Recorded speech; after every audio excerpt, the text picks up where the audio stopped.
Okay, it's 12:01. I'm going to go ahead and get started. And while some more people are continuing to join in, I want to welcome you to today's webinar, Education in a COVID-19 World, How Are Colleges Meeting the Needs of College Students? My name is Matt DeGrush, and I'm the Director of Alumni Engagement at USC Rossier. Before we begin, I'd like to review the process for submitting a question for our panelists. Please type your question in the Q&A box that can be accessed by clicking on the Q&A icon located at the bottom of your screen. We have reserved time towards the end of the webinar for your questions and hope to get to as many as possible. We also received a number of questions via the registration form and have tried to incorporate as many of them as possible into our structured Q&A. Lastly, please note a recording of this webinar will be available in the next few days and a link will be sent to you via email. And now I'd like to introduce our panelists and our moderator for today. Our first panelist, Rosalind Conerly, EDD 2017. I'm going to stop sharing my screen so you can see everyone. There they are, our esteemed panel and moderator. Our first panelist, Rosalind Conerly, earned her EDD in 2017 and is Associate Dean and Director for the Centers for Equity, Community, and Leadership at Stanford University. Merrill Irving Jr. earned his EDD in 2007 and is President at Hennepin Technical College in Minnesota. Tonantzin Oseguera earned her EDD in 2013 and is currently Associate Vice President for Student Affairs at California State University, Fullerton. But on July 1, she will become Vice President for Student Affairs. So congratulations. And our moderator for today's discussion is Edward Sullivan. He's a triple Trojan, earning his bachelor's in 1987, a master's in 1992, and a PhD in 1998. And he serves as Assistant Vice Chancellor in the California State University's Chancellor's Office. And at this point, I'll turn the program over to you, Ed. Thank you, Matt. So we have some questions for the panelists. We'll work through them. We've discussed who will answer at least first in some of the questions, and then we'll go from there if additional responses from the panelists emerge. The first question is, online learning can be a challenge for classes and programs of study where face-to-face interactions are critical. How are you addressing these situations as you prepare for the fall? All right, so thank you, Edward. This is Merrill Irving, President, Hennepin Technical College, and we are located in Minnesota on the Minneapolis corridor. I'd like to talk a little bit about the way that we perceive ourselves in college. We already asked ourselves, are we student ready? In this case, we have to ask ourselves, is the college ready? Are we ready for this type of emergency management planning? For us, the first thing that we had to do was work with our faculty to develop alternative delivery modes. That meant professional development. That meant working with them on standardizing assessment using Quality Matters, using specifically just 2 weeks of pay directed towards online education as their mode of instruction and delivery and alternative modes of delivery. We also had to focus on our student affairs departments and are they ready to deliver and support our students through online mechanisms and do coaching, support, any other additive services that we would need to have for our students. And then the other thing is that we had to look at it from an equitable standpoint. How are we able to support our students who may not have technology in the ways that other students have, access to laptops, opening up the college and finding other supporting funds to support our students so that they can all receive education in an equitable manner. We chose to focus our CARE Act funds to help support our students in those matters and things that are facing them outside of the classroom, which includes their homes, setting up food and other support of shelter for our students during this time of need. It's also important to think that when we're all going online or virtually, that means that anybody can market to your students and that your students are open to be recruited by anyone. So to maintain enrollment, the other pieces that we had to do was come up with different marketing strategies to support our students and enrolling and getting it enrolled into the classroom. The other thing is that the biggest piece of all of it, because it's hit in the middle of a semester, is getting our students to the finish line. And there was 2 ways that we were hit. One is the vast majority of our courses being face-to-face, over 70% at our college. We were having to look at how can we complete them with incompletes. with 70% of the students having incompletes at that time. We're a heavy union state, so in the summer, that means it's a completely different contract.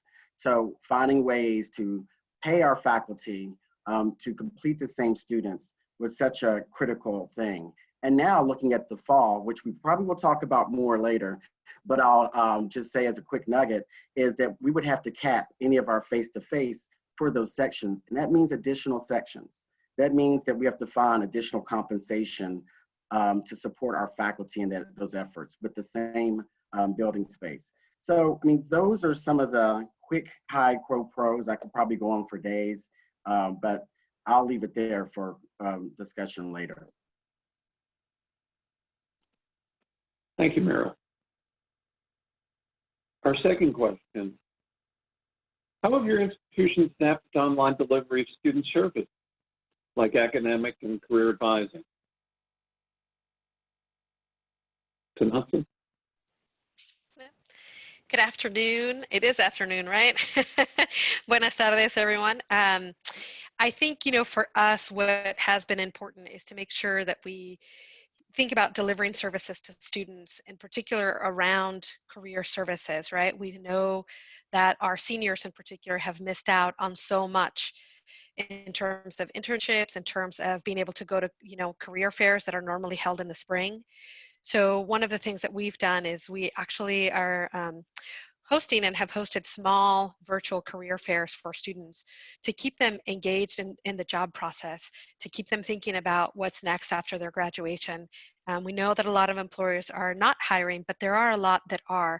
And so it's important to get that information out to our seniors, get in front of them, and have the employers feel that there's some sense of ability to also get and retain good talent from the university. So we've invested in doing some virtual career fairs, and we've also seen an uptick in students engaging in some of the services that a career, even a virtual career services has to offer.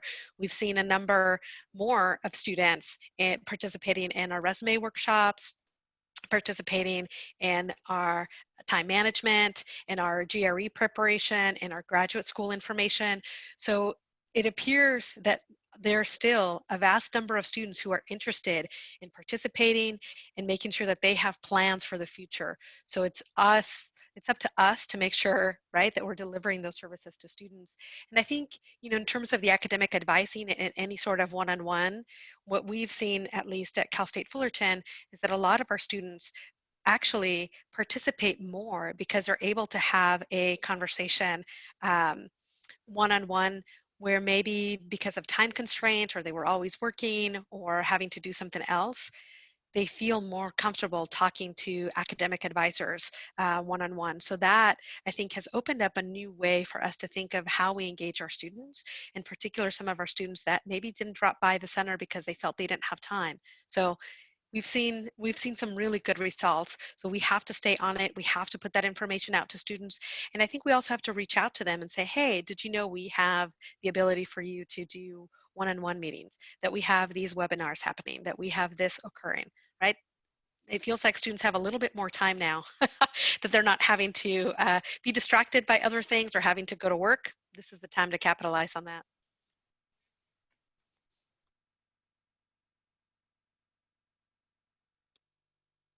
Thank you, Tonantzin. I think we'll move along unless Rosalind or Merrill, would you like to add on it at this point? No? Okay. The next question, with students taking online classes in off-campus locations, maintaining the sense of the campus community and providing emotional support for students will be even more critical. What are some of the approaches your institutions are taking in these areas? Rosalind? Yes. Hello, everyone. Good afternoon. Great to be here today to talk to y'all a little bit about what's going on our campuses. So a little context, I am at Stanford, and total population-wise for students, we are about a little under 17,000 students.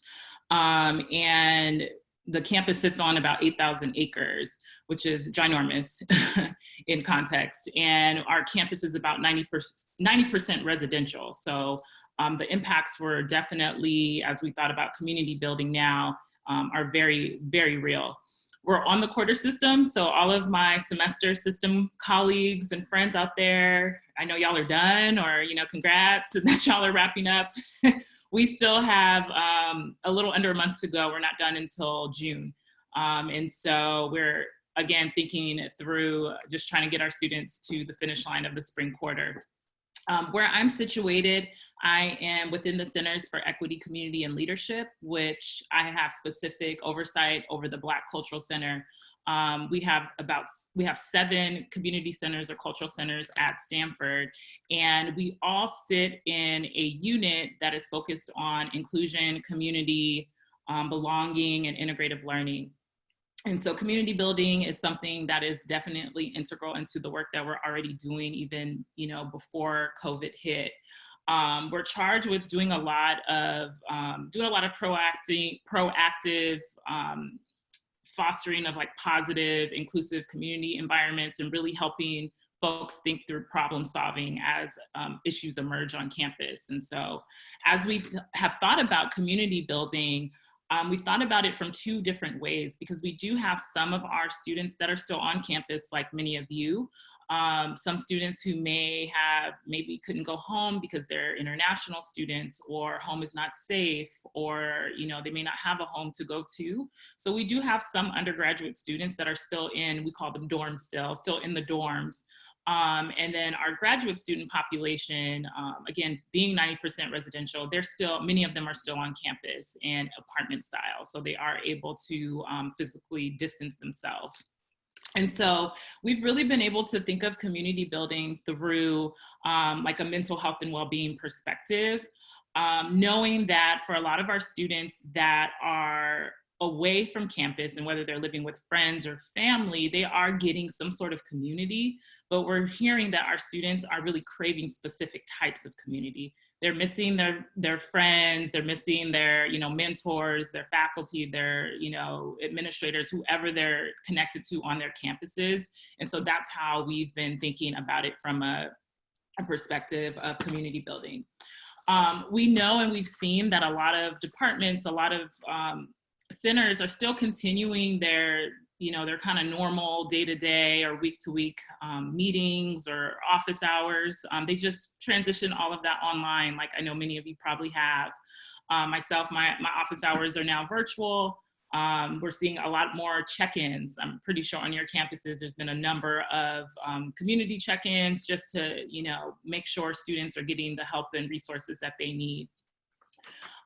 We're also thinking through how are we allowing opportunities for students to engage organically. We know students are engaging through these back channels like GroupMe or Instagram. So I know I'm thinking through how do we allow for that, and knowing that it doesn't always have to be driven by a department or an organization. Like sometimes students want things that are curated by them. So that's definitely on my mind as I think about community building at the moment. Also thinking through innovative ways that we are able to build community now. Thinking through, Tonantzin mentioned seniors, thinking through career opportunities. I'm sure all of you, as well as our students on our campus, are thinking about that as well. So our seniors, our graduating grad students are really stressed about what is the job market going to look like. And so we've been able to do a lot of community building with our alumni. A big part of my portfolio is alumni engagement. And so our alumni have offered to do office hours a couple times a month with some of our students that are graduating to help them think through that. And then we've also, in terms of innovation, have thought about, we just got through Admit Weekend in April, right? So thinking through how are we building community to think about the yield of our students that are coming in. In general, community building, again, as we think about mental health and well-being practices, we've been hearing from a lot of students that they just want space to decompress, right? They're zoomed out.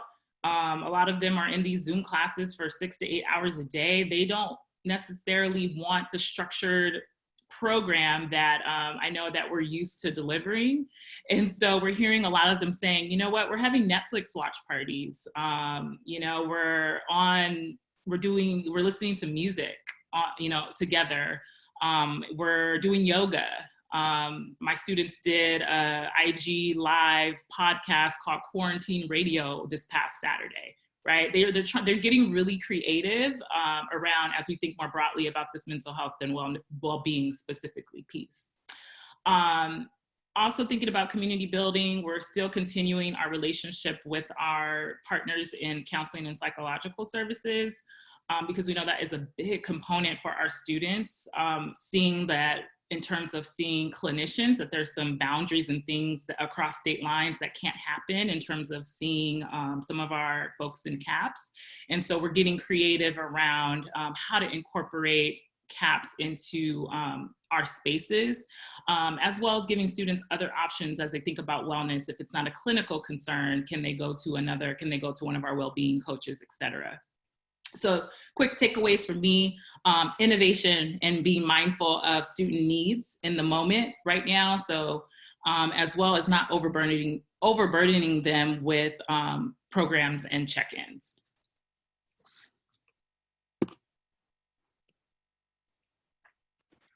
Thank you, Rosalind. As I thought about all of your responses, I think I came to what do we do, or what have we learned, or what will we learn from what you guys have been sharing as you eventually look at returning face-to-face after this is over. So what is it that we might be able to learn from all of our collective experience? And what do you bring forward?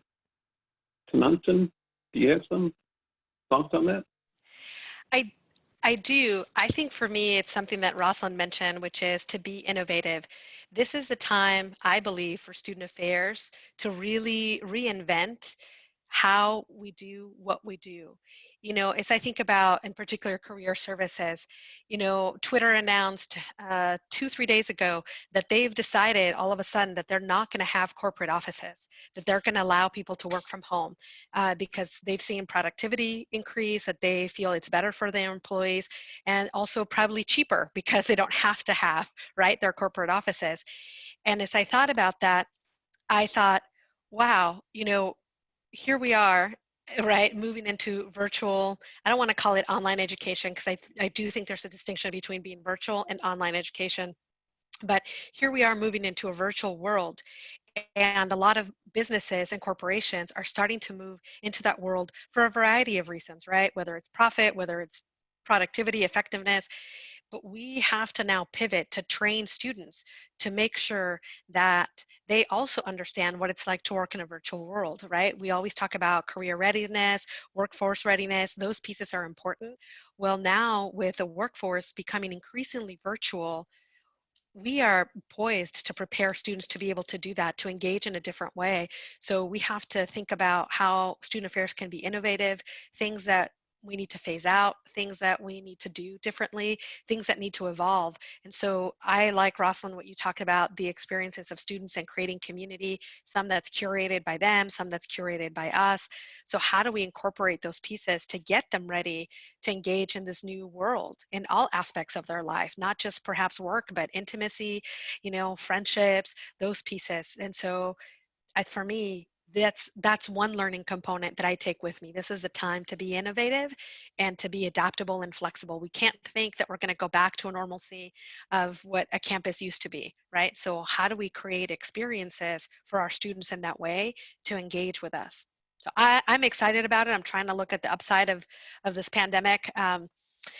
And so, as a few of my cabinet members have said, never let a good pandemic go to waste. So we're trying to figure out what are the things that we can be truly innovative about. So there's an upside to it. Rosalind and Merrill, would you like to add on? Yeah, sure. I'll add on. I think that the way that we do planning strategically for the college completely changes. Our academic plans will change to where we're looking for degree offerings that will be more on a virtual setting. We will do different budgeting and budget planning around that, completely different. Our technology plans will be infused so differently, not the brick and mortar where we're thinking about how many computers we're going to order for what section of which building, but really it's going to be about how are we developing more professional development, training, software, and more strategic software to help educate our students efficiently. Other things that I think that we would probably think about differently is our facilities master plan, how we are reorganizing the facilities so we can have the most efficiency for our students. How we'll have facilities where there's appropriate distancing so that students are comfortable and feel comfortable at a learning space in our campus. The other thing too is that when it comes to recruitment and marketing ourselves, we really have to think about how we're positioning the brand. So a lot of people are thinking about as much money as they're spending because it is a virtual education. Would I have spent that much money on the virtual education when I may be able to do this standard somewhere else? So what will really separate institutions amongst themselves? What makes you better, if you will, when you don't really have that campus experience? As we know that research shows us that the majority of our students actually pick our campuses based off of what it looked and it felt like. So now what would they be picking our campuses based off on? So I think that, you know, these are some nuggets going into the future, and then how we position ourselves for face-to-face classes, what's necessary to do remotely, and then what's really what we want to do for high impact on campus. And I'll quickly add just a big nugget or a learning piece that I'm taking away is working with more and more colleagues within my division and across campus. I'm really seeing the incredible expertise of colleagues beyond their role. And for me, that's been really important because sometimes I know it's like, okay, you are the dean of students, this is what you do, but our colleagues have such a wealth of knowledge and expertise areas that I know I'm learning on my campus. And this is really being helpful. I know we're thinking through whatever may happen in terms of staffing, that some folks may need to be repurposed in different departments, right, in order to keep them employed. I know that's a potential scenario. So it's like there's a wealth of knowledge and expertise within our colleagues that isn't necessarily being tapped that I think we're tapping into now. So that's a big learning piece that I've taken away. Thank you all on that. We'll move on to a question about residential life. As we look to implement physical distancing requirements throughout our campuses, one area that's been particularly challenging is residential life. What are the different options being explored and what are the implications? So Ed, for us at Cal State Fullerton, we serve about 40,000 students, but have about 2,000 residential beds or spaces for students. And, because we've gone primarily virtual for our instruction, we really are looking at kind of downsizing the number of students that we host in our residential facilities. We are giving priority to those students that are guardian scholars or foster youth that may not have another option of living places, right? And so for us, that's absolutely a priority. As we've encountered students that don't also have housing options for them, we would work with them to make sure that our housing is an opportunity. And beyond that, trying to also prioritize student athletes. We're not sure what fall sports, if any, for that matter, spring sports are going to look like, but we do know that we want to have the ability to have our student athletes, because it is a high impact, right, experience for them to be on campus. So we want to be able to have them on campus should we be able to kind of ramp up and be able to do, spectator-less sports at a minimum, or that they are moving to conditioning for the spring. So we're looking at that, but it would absolutely be one student per space. The dining facilities are also having to retool. So, we have corporations like Airmark and Sodexo, Bon Appetit, that are having to pivot as well in terms of how they're going to offer food, what they're thinking about their plans. And so for us, we have Airmark on our campus, so we're working with them to see what those options would look like to be able to provide meals for students, whether it's kind of a grab and go, or if there are only a small number of students, we would be able to do some physical distancing for their dining options and give students a schedule that they can follow. So again, trying to be innovative in terms of what that looks like. That's all of the services to students. The challenge also for us becomes is that a majority of, of residential halls across the country have a debt service.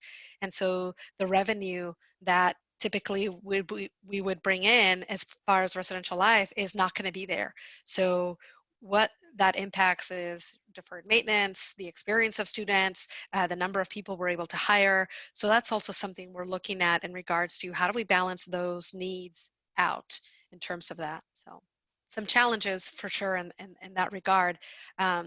We know that other universities, we've done some research, they fully want to be able to have 2 students per, per space. And I think as universities have ability to gain either testing or be able to, do a little bit more when it comes to that, they might be better poised for it, but it really is still about the contact and the testing. So. Yeah, I can add in a couple of things. We're still waiting, honestly, to hear about what will fall look like. We are slated to know something, again, with us being on quarter system, mid-June. We should be knowing a little bit more. And I think it really is a challenge because of the Santa Clara County shelter-in-place restrictions, which Stanford, again, is in Santa Clara County. And so because the restrictions are still so tight, I think that's holding up some of the planning in terms of what fall will look like. But much of what Tonantzin shared as well, we're hearing in terms of the 1 student per room. I think, again, with us being 90% residential has a larger impact because it's not like our undergrad students can live in the neighborhoods. So this is a really big, thing that we're trying to figure out what is going to happen for fall. Are we going to let Frosh live on campus and seniors live on campus? Those are some of the things that folks are talking about, letting some classes of students live on campus versus others. But we're still not sure. I think we're trying to get through summer. We're still trying to figure out, okay, can any students remain on campus or live on campus for the summer as well? Thank you both on that. We're all facing an unprecedented challenge due to COVID-19, and there doesn't seem to be a past playbook that we can use. So in addition to most institutions still developing the plans for fall, the CSU obviously has moved on as of last week to primarily virtual. Can you provide us with insights at the senior management level into how decisions are being made and reopening plans are being developed at your institution? All right, well, I'll start off and take a crack as, with me and my senior leadership team, the first thing that we've done is looking at a new campus preparedness plan on how to be developed for reopening fully for students, and if we will. The other thing is that we have to accept the fact that there'll be a variety of our faculty and there'll be a variety of our students who are not interested in coming back to the campus at fall, who would prefer to probably stay remotely because there may be health risks, and I'm open to that. I've actually just met with our faculty and chair governance process, so to have a discussion about that. What do they think about? Because I think it's a great idea for less having a diversified approach to this. There's going to be some faculty who would prefer to teach online. I think it's a great option for us to expand that because we will need the talent and that faculty presence to grow additional degree options online. I also think that this is the time to take an inventory of the students who are wanting to continue in this way. So for me right now, with most of the liberal arts transfer programs, we're going to automatically just have those online in the fall or do work remotely. The face-to-face classes such as nursing, I have a bajillion of them, but we can go on for days about that. But with the face-to-face classes, what I have proposed and our team to propose and working with our faculty is that for the seat time. Only the seat time for face-to-face would be necessary in the fall. So we would calculate what that seat time is, and then through social distancing and using our prepared plan, allowing those classes to participate in a very deviated schedule, so that we don't have so many people on campus at that time, but only the seat time for the face-to-face. I always remind everybody at the college that this is only one example of emergency management planning. There could have been anything. You know, I used to live in California, of course, as a USC grad, and it could have been an earthquake that kept you from coming back to campus. And the question would be is how would you be able to run this forward? We're thinking about COVID-19 right now, and one of the biggest things we have to challenge ourselves with is, are we only thinking about fixing now rather than thinking about who we need to be for the future? And I think that that is the challenge to our institutions, is who do we need to be transformative and innovative for the future? And I think that other pieces with that is how we continue with our professional development, with our faculty and staff, and then keeping our fingers on the pulse of the needs of the students and what they want and how they would like to persist.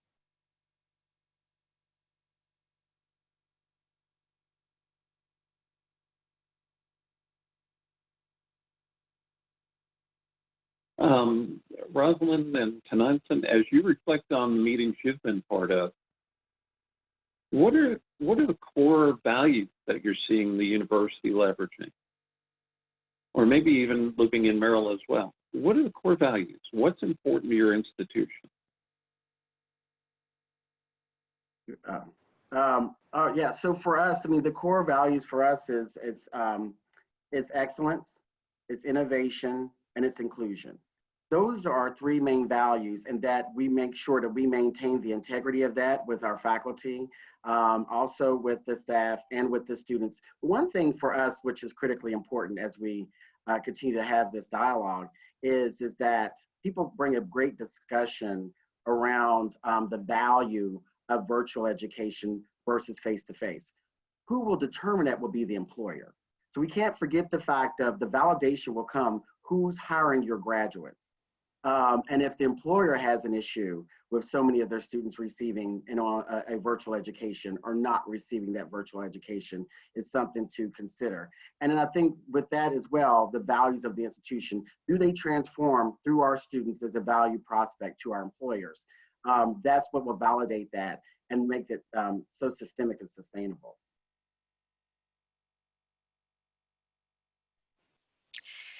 I would say, Ed, in terms of those values, I think the values of a university remain the same, whether it's, you know, on a virtual education for right now and who we are as a university, right? So for example, the Cal State system is really about, you know, teaching. And so that value should not change regardless, right? It should be preeminent. And so for us at Cal State Fullerton, we really value the student experience.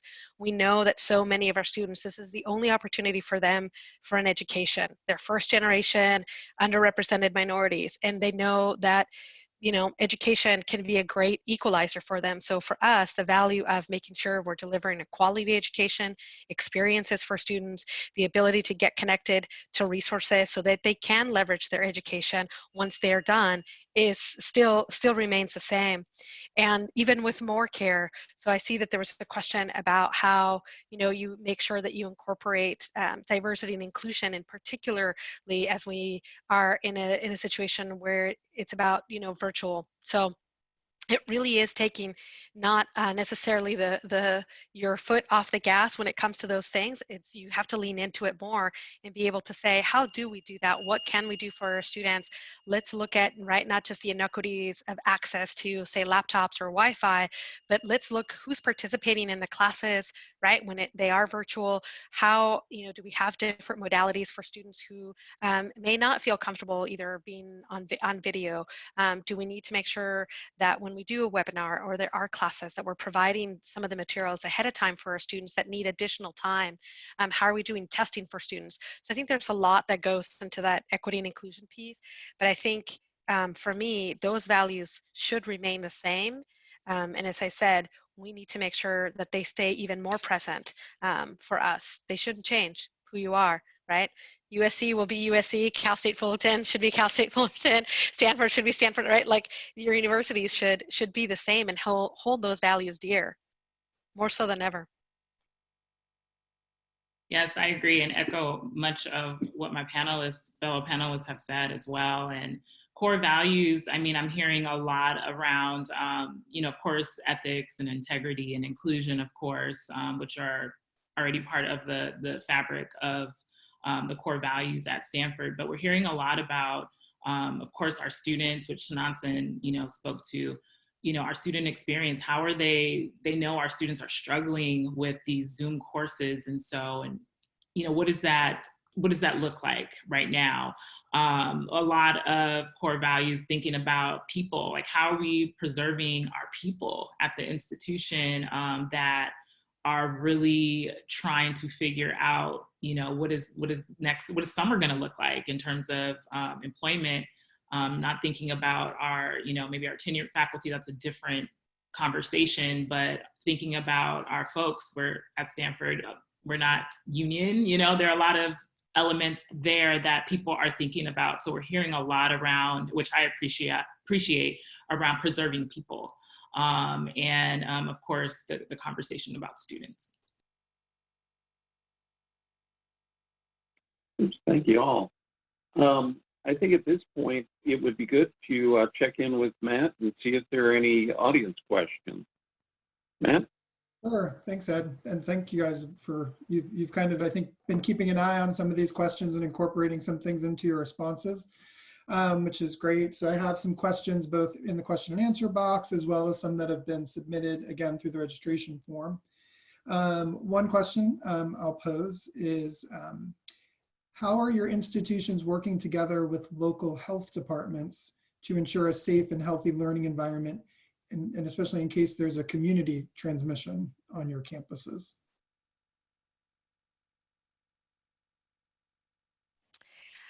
I would say right now, since we are not on campus and we haven't been since the California stay-at-home orders, for us, it really has been, there are weekly meetings that occur between our student health center as well as for us, the Orange County Health Agency, and they typically have had someone there, a liaison from the CDC, and they let us know updates in terms of where, right, there's some new cases, where the number of deaths, kind of just the scope of where Orange County is in regards to some of that tracing. We don't have, I don't think to date, really good contact tracing to be able to pinpoint it, but they're able to say, here's where the cases are increasing in terms of cities, here's how many patients are, in the hospital, here's how many are in ICU, and just the communication part of like where there's testing, where people can go to get tested is really important.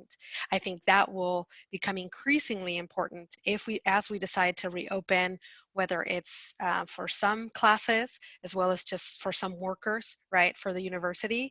That'll become important, but I think it really is that communication piece. So you do need to have your medical school or your health center connected to whatever agency, whether it's Orange County Health, the Los Angeles Health County, that's important. And then because we belong to a system, we're also making sure that our system is keeping us informed as they have conversations with the governor and the CDC that are at a higher level and disseminating that information to the campuses.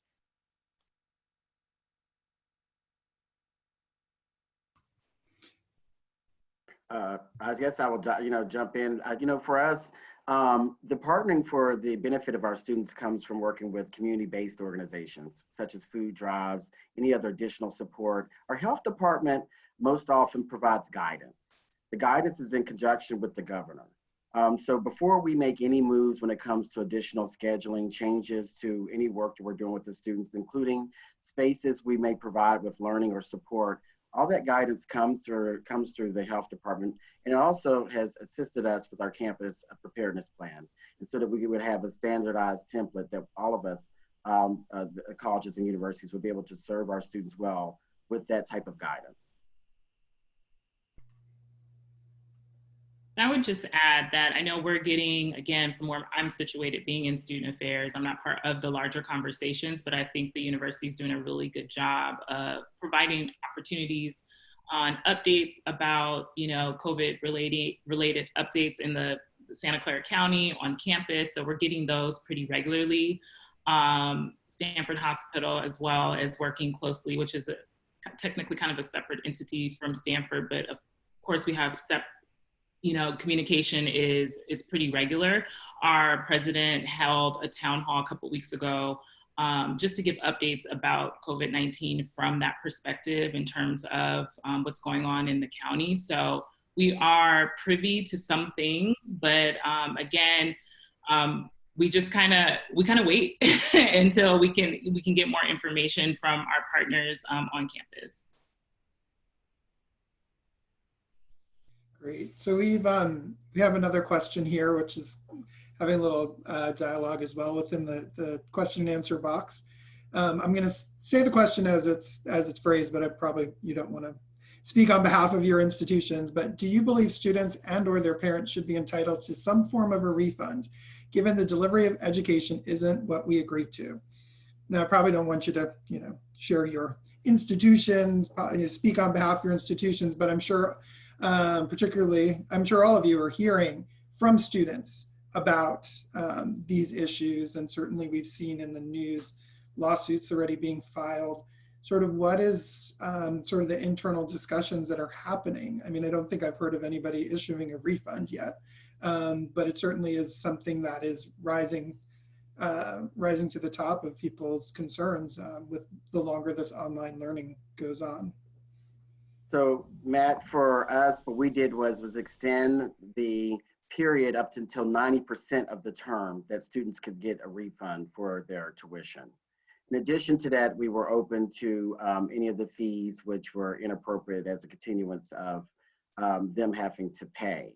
This is one of the things though where tuition and fees, they're allocated. You hire faculty, you hire staff, you hire people with the intent to provide the education. Now, if a student feels at any point, whether it was virtual education or not, that they would not want to proceed with education with us, they would have the right to withdraw from the institution.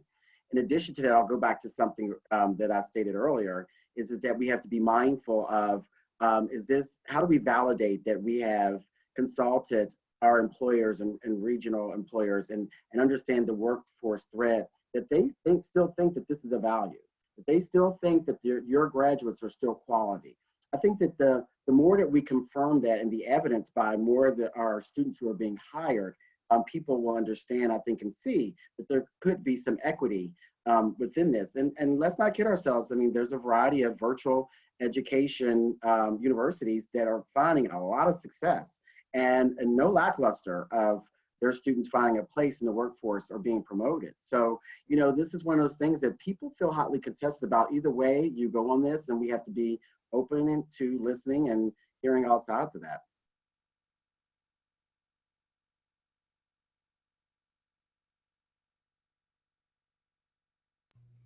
I don't know if Tonantzin and Rosalind wanted to add anything onto that in terms of what maybe you're hearing from students or how you're responding to students when they have those kinds of concerns. Yeah, we're definitely hearing it. I know many of us are hearing, students frustrated about the cost of their education right now, especially since they're not on campuses. And so I think what Stanford is doing a good job of at least trying to educate students on the actual cost of their education and what that means, because there are a lot of costs that students don't, of course, know about.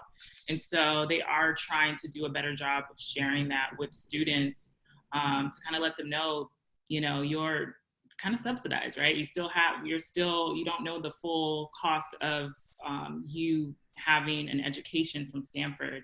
And also, as Merrill shared, the value, the value of your that brand, that education and that degree that you're going to leave Stanford with is take that into consideration as well. And so I think we're trying as much as we can to be transparent around the value of their education and what that means dollar-wise.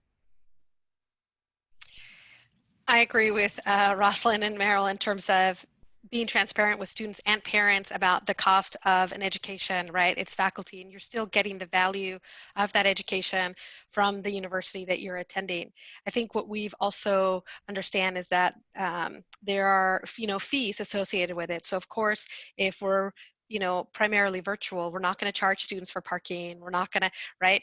There are some things. At the same time, we made sure that all of our services, including our student recreation center, including our children's center, we're providing virtual services to to the folks that do pay the fees. And as we move more into that world, we're going to ramp up the services that are available. Our children's center, I have to give them kudos.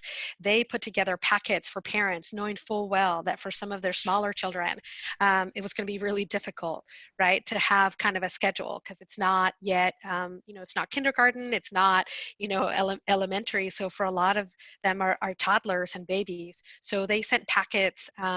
They both hard copy mailed them to the parents, but they also gave them information, the online, and they're doing story time for the little ones still with their teacher. So they're really doing, I think, a good job to make sure that, yes, it's not in the modality that you were, used to in person, but here's some of the things that we can provide. So they're doing really well, and parents have appreciated, particularly from our children's center during this time, because a lot of them, I think, were struggling to how to manage some of the toddlers. So receiving a packet that says, okay, you should be helping your toddler learn, A, B, C, reading time, coloring time, those kinds of things has been really useful. And so I think that's important to help students understand too, you are getting the value of education and the services as well. Another question that's come up, and maybe we can quickly poll the panelists in terms of grading, particularly this semester, with the pandemic hitting in the middle of the semester or this quarter at Stanford. How have your institutions sort of approached the grading side of things? So, go ahead. Go ahead. Well, I was going to say that for us, what we did was had a diversified approach for those courses or programs that are not regulated by another external body that is for accreditation. So, we couldn't do certain things with nursing as well as we could do with other programs. So in some programs, depending on where they were in the term, if it was deemed passed with efficiency and competency by that point in the term, we could do some pass fails. We did leave it up to the student to choose the option. And then there are courses and programs, when I go back to something like nursing or dental, or, we couldn't do pass fail or in progress. They would have to do an incomplete. So that wasn't an option. So it really depends on the program or their course of study. And then it also, we left it open to the student to decide. A student could be receiving an A right now in that class, but if to end the term and for he or she to get a pass, they would have accepted that and moved on because they didn't want to complete the rest of the term and they accept getting a pass.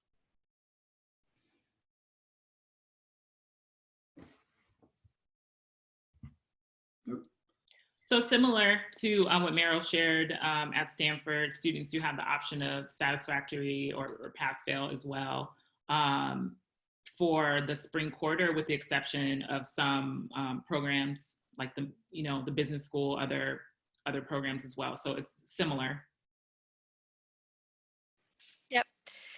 Pretty much the same. I think that was standard in academia, right? To allow students to choose, and so long as it wasn't governed by something that was another accrediting body, we're giving our students the ability to choose after finals. So once the grade is posted, they have, I think, a 2-week window where they can decide if they want to take the, pass, no pass, credit or no credit.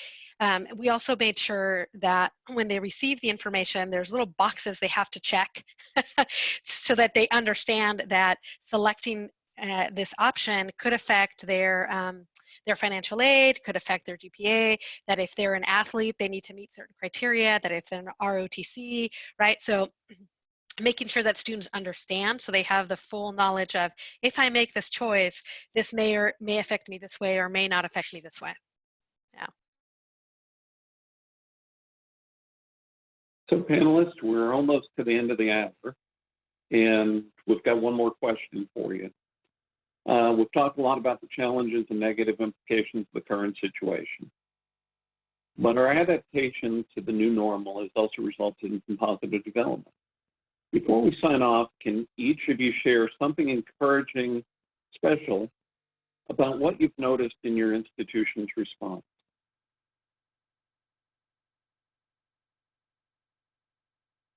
You know, I'll start off with what I've noticed is that we've been challenged in higher ed like we've never been before. People in higher ed, we have this deviation of what we value when it comes to virtual education and work. However, the work world has transformed to that a long time ago. It's time to catch up. It's a cultural change. Even our students who are studying in K through 12 are doing a lot more with virtual education than we are doing in higher ed. So we've got to catch up. We have to catch up with the understanding of what does it mean equitably. We have to understand like what meet the needs of the students. How can we do that from the total parameter, whether they're in front of you or way far to learn from you. So I think that this has been a cultural change. It's a cultural change of sensitivity, innovation, and to really fundamentally understand who do we need to be to survive. That's what it's been for us.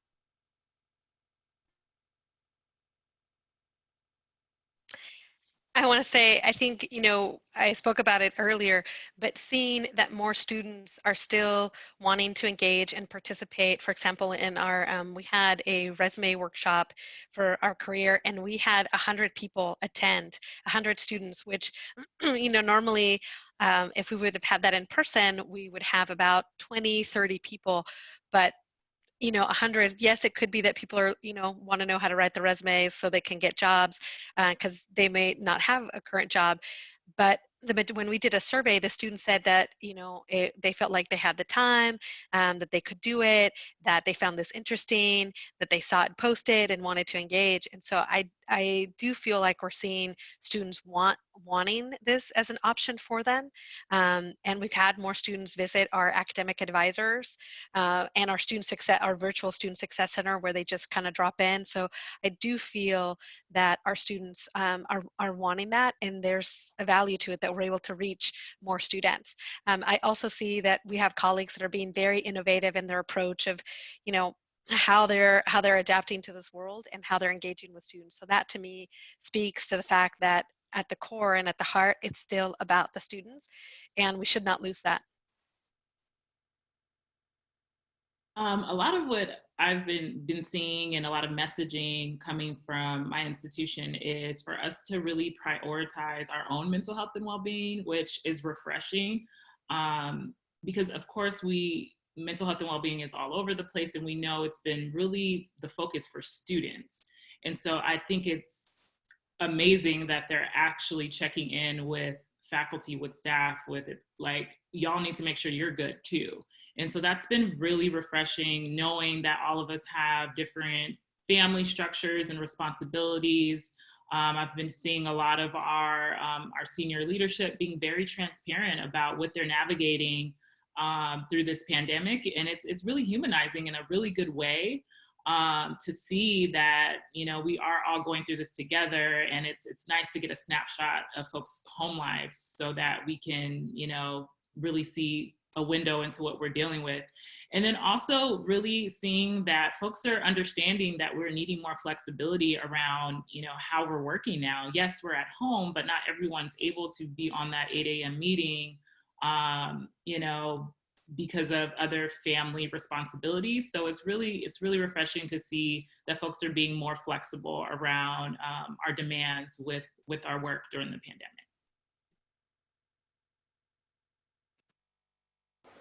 Well, Rosalind, Tonantzin, Merrill, thank you so much for everything you've been able to share over the past hour. Matt, I'm going to hand it back to you for final thoughts. Thanks. I want to share my thanks too as well to all the panelists and to Addis, the moderator. I think we covered a lot of ground. I know there's a lot of questions, both that were submitted in advance as well as in the question and answer box that we weren't able to get to. And for some of those questions, you know, we don't know the answers to those yet.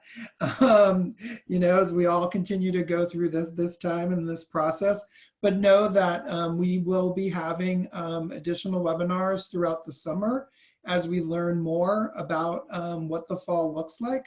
We'll be engaging panelists to share their thoughts and as the picture becomes a little more clear, so be on the lookout for those.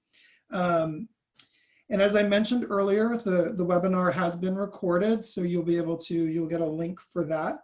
And also when we close out of this webinar, you will there'll be a short survey that will appear about the webinar, but also there's a question there about what you'd like to see for future programs. Similar to what our panelists were talking about today in terms of the world of virtual programming. That's something I'm looking at as well in the area of alumni engagement, particularly not only as it relates to COVID-19 and as we try and figure out what's next, but any other virtual programs. So please take a moment to complete that short survey, provide some feedback. We will be hosting in the month of July an entire month of programming, of leadership type programming. Those of you who may know, we host a leadership conference every summer on campus. As you know, with current guidelines, we will not be able to host that in person. So we're looking at turning it into a month-long of leadership programming. So be on the lookout for that as well. So we appreciate you all taking time out of your day to be here with us as we navigate this together. Have a great day and fight on.